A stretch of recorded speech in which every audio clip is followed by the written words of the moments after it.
Hello friends, welcome to AC tech India. AC tech India की online classes में आपका स्वागत है। साइज एंड कैपेसिटी के बेसिस पे सबसे पहली कैटेगरी है मेन फ्रेम कंप्यूटर्स की। मेन फ्रेम कंप्यूटर्स साइज और कैपेसिटी के बेसिस पे सबसे बड़े कंप्यूटर्स हैं जो मल्टी यूज़र इन्वायरमेंट पे काम करते हैं, और बहुत ही हाई कैपेसिटी के कंप्यूटर्स हैं जो लार्ज अमाउंट ऑफ डेटा पे प्रोसेस करने के लिए, वर्क करने के लिए यूज़ होते हैं। आइए ज़रा मल्टी यूज़र इन्वायरमेंट को समझते हैं। किसी बड़े ऑर्गेनाइजेशन में जहाँ पे हंड्रेड्स में या थाउजेंड्स में कंप्यूटर्स को यूज किया जाता है, इन सभी कंप्यूटर्स का डेटा प्रोसेस होने के लिए या फिर स्टोर होने के लिए एक सिंगल कंप्यूटर को यूज करता है। इस सिंगल कंप्यूटर को मेन फ्रेम सिस्टम कहते हैं। यही सिस्टम रिस्पॉन्सिबल है इन सभी सिस्टम्स के डेटा को स्टोर करके उन्हें प्रोसेस करने के लिए। इतने सारे कंप्यूटर्स का डेटा प्रोसेस करने के लिए मेन फ्रेम कंप्यूटर्स के पास मल्टीपल प्रोसेसर्स और हाई स्टोरेज कैपेसिटी होती है।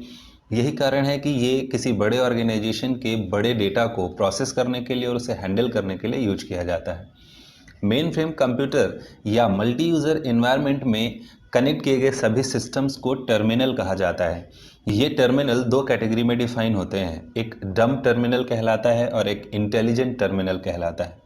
डम टर्मिनल एक ऐसा टर्मिनल है जिसमें सिर्फ माउस, कीबोर्ड और मॉनिटर होता है। प्रोसेस करने के लिए प्रोसेसर, रैम या स्टोरेज ये मेन फ्रेम सिस्टम का यूज करता है, तो उसे डम टर्मिनल कहते हैं। सोचने वाली बात यह है कि अगर सभी सिस्टम का data main frame computer process करेगा तो उसकी परफॉर्मेंस डाउन हो जाएगी। तो कई बार कंपनीज में जब सिस्टम बढ़ जाते हैं, मींस टर्मिनल्स बढ़ जाते हैं, नंबर ऑफ़ टर्मिनल्स ज़्यादा लगा दिए जाते हैं, तो मेन फ्रेम कंप्यूटर्स की परफॉर्मेंस डाउन होती है। तो उसको इंक्रीज़ करने के लिए टर्मिनल्स के साथ में भी एक छोटा सीपीयू लगा दिया जाता है, जो सीपीयू उस टर्मिनल के लिए वर्क करता है। तो पार्टिकुलर उस टर्मिनल का डेटा प्रोसेस करने के लिए उसका सेल्फ का खुद का सीपीयू होता है। तो ऐसा टर्मिनल जिसके पास उसका खुद का सीपीयू है, खुद का ब्रेन है, प्रोसेस करने के लिए सिस्टम यूनिट है, उसे हम इंटेलिजेंट टर्मिनल कहते हैं। ये मल्टी यूज़र एनवायरनमेंट कंपनीज़ में इसलिए बनाया जाता है ताकि सभी सिस्टम्स का डेटा किसी एक जगह पे, एक सिंगल स्टोरेज पे आकर के स्टोर हो, ताकि किसी भी तरह का अगर अपडेशन हो डेटा में तो दूसरे टर्मिनल या दूसरे यूज़र को ऑटोमेटिक पता चल जाए। तो ये हैं हमारे मेन फ्रेम कंप्यूटर्स। कुछ popular main frame computers example के तौर पे मैंने यहाँ पे लिखे हुए हैं, जिसमें से डेक 10 काफ़ी पॉपुलर है, जो बड़ी कंपनीज़ में यूज किया जाता है। इसके अलावा हमारे पास नेक्स्ट कैटेगरी है मिनी कंप्यूटर्स की। Mini computers main frame computer का लोअर वर्जन है। ये भी मल्टी यूज़र एनवायरनमेंट के कंप्यूटर्स हैं, बट मेन फ्रेम कंप्यूटर्स बड़े ऑर्गेनाइजेशंस के लिए है, जबकि मिनी कंप्यूटर लोअर वर्जन है, लोवेस्ट कॉस्ट पे मल्टी यूज़र एनवायरनमेंट क्रिएट करके देता है स्मॉल ऑर्गेनाइजेशंस के लिए। छोटे ऑर्गेनाइजेशंस जहाँ पर हंड्रेड्स ऑफ कंप्यूटर्स या टर्मिनल्स लगाए जाते हैं, ऐसे में अगर मेन फ्रेम कंप्यूटर यूज किया जाए तो वो बहुत ज़्यादा कॉस्टली होता है। तो स्मॉल ऑर्गेनाइजेशंस के डेटा को हैंडल करने के लिए मिनी कंप्यूटर्स यूज किया जाता है। एग्जांपल के तौर पे बैंक की ब्रांचेस हैं, या फिर आप रेलवे स्टेशन में टिकट काउंटर पे जाते हैं तो वहाँ पे जो कंप्यूटर्स रखे होते हैं वो मिनी कंप्यूटर्स के टर्मिनल हैं। PDP-8, PDP-11, वैक्स 8000, ये सभी मिनी कंप्यूटर्स के एग्जांपल हैं जो बहुत ज़्यादा यूज़ होते हैं स्मॉल ऑर्गेनाइजेशंस में। इसके बाद कैटेगरी आती है माइक्रो कंप्यूटर्स की। ये बहुत ही पॉपुलर और फैमिलियर कंप्यूटर सिस्टम है। नॉर्मली देखा जाए तो हम लोग इन्हीं कंप्यूटर से सबसे पहले इंटरेक्ट होते हैं, जैसे कि लैपटॉप या डेस्कटॉप या टैबलेट या पॉम टॉप, ये सभी माइक्रो कंप्यूटर्स हैं। माइक्रो कंप्यूटर 1971 के आसपास डेवलप किए गए, जब इंटेल कंपनी ने पहला माइक्रो प्रोसेसर डेवलप किया। तो मेन फ्रेम या मिनी कंप्यूटर्स में मल्टीपल प्रोसेसर्स का यूज किया जाता है, क्योंकि बहुत बड़े अमाउंट के डेटा को प्रोसेस करने के लिए यूज़ होते हैं।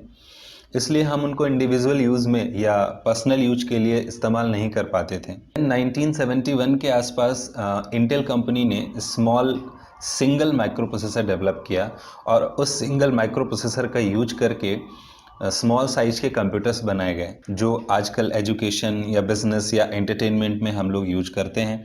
तो इन्हें माइक्रो कंप्यूटर कहते हैं। इनको पीसी भी कहा जाता है, क्योंकि ये इंडिविजुअल पर्पस के लिए हैं। इसके बाद कैटेगरी आती है सुपर कंप्यूटर्स की। सुपर कंप्यूटर सबसे फास्ट कंप्यूटर हैं जिनकी परफॉर्मेंस और स्पीड सबसे हाईएस्ट होती है। ये फ्लोटिंग पॉइंट ऑपरेशंस को भी बिलियंस और मिलियंस में परफॉर्म कर सकते हैं। सुपर कंप्यूटर्स का यूज़ रिसर्च सेंटर्स या गवर्नमेंट एजेंसीज़ में किया जाता है। नेशनल या इंटरनेशनल लेवल के ऑपरेशंस के लिए, बिग डेटा प्रोसेसिंग के लिए, जैसे कि इकोनॉमिकल मॉडल क्रिएट करना, वेदर फॉरकास्टिंग के लिए, एटॉमिक मॉडल क्रिएशंस। आपने देखा कि जो वेदर डिपार्टमेंट है, मौसम विभाग है, वो हमें मौसम की जानकारी काफ़ी पहले हमें दे देता है। आपने कभी सोचा कि ये मौसम की जानकारी उसे कहाँ से मिलती है? हमारी पृथ्वी के बाहर जो सैटेलाइट लगाई गई हैं, वो सैटेलाइट आसपास के एनवायरनमेंट को, आसपास के एटमॉस्फेयर को रिकॉर्ड करती हैं और उसके बाद उसे ट्रांसमिट करती हैं हमारे अर्थ स्टेशन पे। अर्थ स्टेशन पे उस डेटा को रिकॉर्ड किया जाता है या रिसीव किया जाता है। इसके बाद उसका एनालिसिस करके ये रिजल्ट्स निकाले जाते हैं कि आने वाले टाइम पे मौसम कैसा होगा। तो जो सैटेलाइट्स हैं वो हर एक सेकेंड में हंड्रेड्स और थाउजेंड्स ऑफ जीबी का डेटा ट्रांसफ़र करता है पर सेकेंड, और इतने बड़े डेटा को एवरी सेकेंड प्रोसेस करने के लिए हमें हाईएस्ट स्पीड के, हाई परफॉर्मेंस के कंप्यूटर्स की नीड होती है। तो इतना अनलिमिटेड डेटा जो हर एक सेकेंड में हमारे पास आता है, उसको हर एक सेकंड में रिसीव करके उसे प्रोसेस भी करना है और उससे रिजल्ट्स भी निकालने हैं। तो उसके लिए हमें सुपर कंप्यूटर्स की ज़रूरत पड़ती है। वर्ल्ड का फर्स्ट सुपर कंप्यूटर है क्रे, इंडिया का पहला सुपर कंप्यूटर है पारामीड 1000। इस तरह से ऑलमोस्ट हर डेवलप्ड कंट्री ने अपने सुपर कंप्यूटर्स बनाए हुए हैं। So friends, that's all for this lecture. AC tech India की ऑनलाइन क्लासेस में अगर आपको कोई प्रॉब्लम हो रही है तो आप कांटेक्ट कर सकते हैं। Thanks for being with us. Thank you for watching.